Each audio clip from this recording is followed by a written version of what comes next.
Fried is a distinguished fellow at the Atlantic Council. He's also a former U.S. ambassador to Poland, and he's joining me right now from Washington. Mr. Ambassador, great to see you. Afternoon. Good to be here. So it'll be hard for anyone not to remember, the last White House meeting with Zelensky, when Trump and Zelensky do meet tomorrow. I want to play another moment from that earlier this year.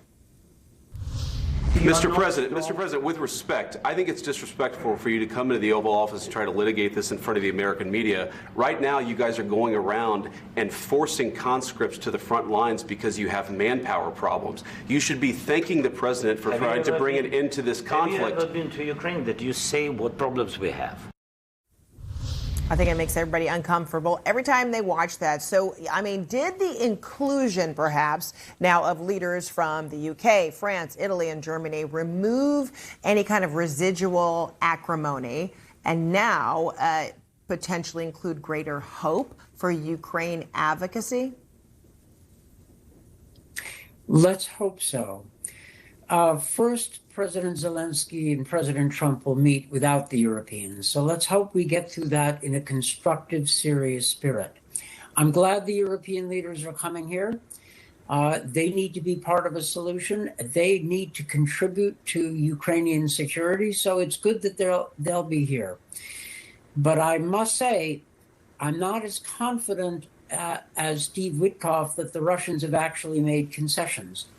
He talked about Russians accepting security guarantees for Ukraine. If they mean it, that's a big deal. But what actually did the Russians offer? Are they going to be part of these security guarantees? Do they get a veto over the security guarantees? Are they able to block European and U.S. action? We need to look at the details pretty closely. And the White House should be clear that the Russians often offer things that are shiny on the outside and poison on the inside. But still, tomorrow has some hope that the U.S. can claw back some of what Putin grabbed from us and grabbed from Ukraine on Friday in Anchorage. Do you think it's odd that we haven't heard those kinds of details about what, Putin wanted or what he grimaced about? Or is that part of the process, because Zelensky wasn't at the table, it wasn't trilateral, that the White House shouldn't reveal that kind of detail? I think the White House has a point not revealing details until the deal is out, but they need to be very careful not to be hoodwinked by Putin or agree to something that looks shiny and isn't. There are two big issues. There's territory and there's security for Ukraine. Security for Ukraine should be something the Europeans and the U.S. provide, not something that Russia has to agree to. If they're part of it, of a security guarantee, it's no guarantee at all. We ought to be very firm on that point. The Europeans need to put up the bulk of the forces. The U.S. needs to stand behind them. And although I don't think there'll be any U.S. troops on the ground, U.S. air power stationed elsewhere, maybe in Poland, operating over Ukraine could be a very big deal, a game changer. So security guarantees are possible if the Europeans are ready to put up and the Americans are ready to back up. The other issue is territory. Putin is demanding that the Ukrainians withdraw from all of Donetsk and Luhansk provinces, territories the Russians have been unable to grab despite 3 years of full-scale war. What are they offering in return? Are they willing to pull out of, say, Zaporizhia or Kherson provinces that they occupy part of? Is this real land swaps, as President Trump suggested? The Ukrainians might be interested in that. But if the Russian position is what we have, we hold, what the Ukrainians have, they have to give up, that's no deal. We should not act as if we are in a weak position.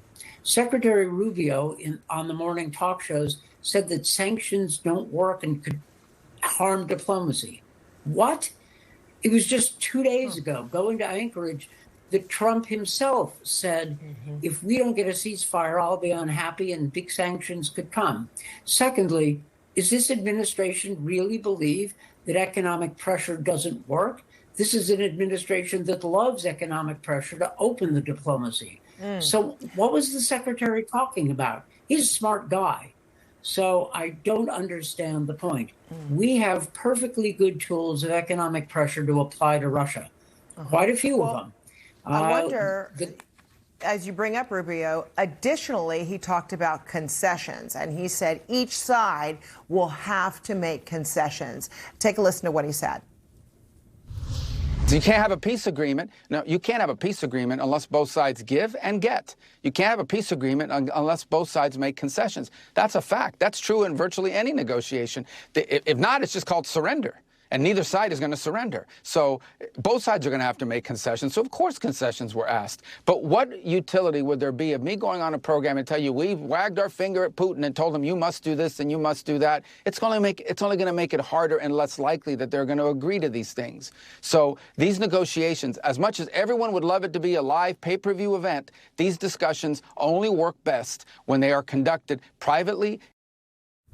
So do you agree with that? And if so, I mean, what kind of concessions would Ukraine feel that it would need to make or it would acquiesce to that would make Russia happy if it's not land? Well, 2 points. One, Secretary Rubio has a point. Secondly, finger wagging is something the U.S. has done against Ukraine. I want to know not just what concessions the Ukrainians are going to be asked to make, but what the Russians are going to give. And so far, we've heard Special Envoy Witkoff say the Russians made concessions, but I haven't heard any. And in Putin's public remarks on Friday, he was maintaining his old position of no concessions at all. So the Russians are going to have to give up something. They're going to have to give up some of the occupied territory. President Trump has referred to this occasionally. And the Ukrainians may have to recognize that some of their territory is occupied by Russia, but that doesn't have to be a formal legal recognition. They could just accept a ceasefire line or a line of contact for a settlement without formally recognizing it, just as we did between East and West Germany, and just as we've done for 75 years on the Korean Peninsula. We shouldn't be so quick to give Putin what he wants, especially when we have, as the president rightly says, good cards.